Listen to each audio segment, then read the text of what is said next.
আলাইকুম। বাংলাদেশ জিন্দাবাদ।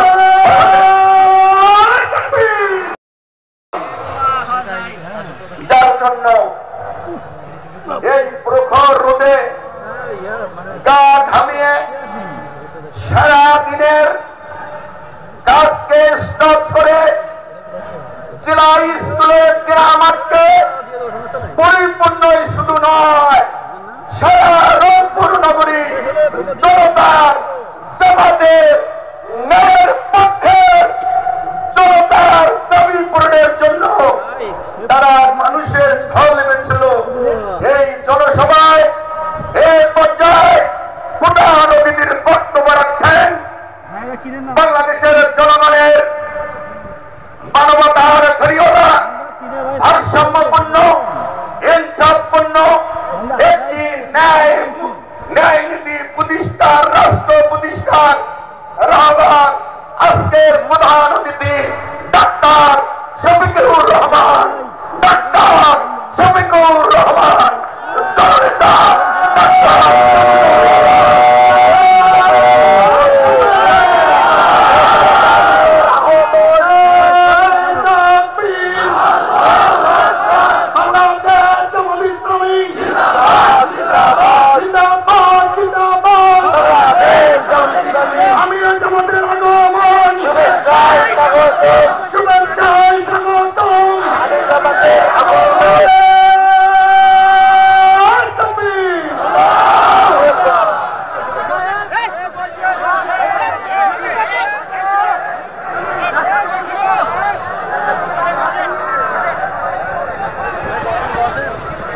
আসসালামু আলাইকুম ওয়া রাহমাতুল্লাহ।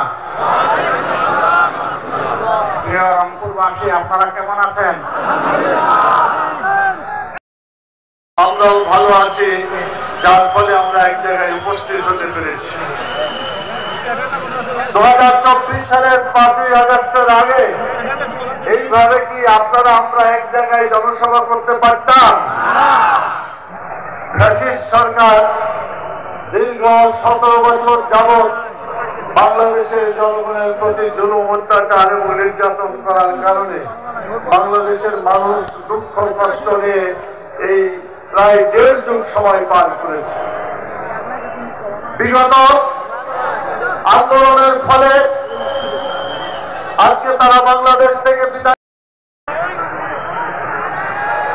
সংগ্রামী রংপুরবাসী, আজকের এই বিশাল সভা, বিশাল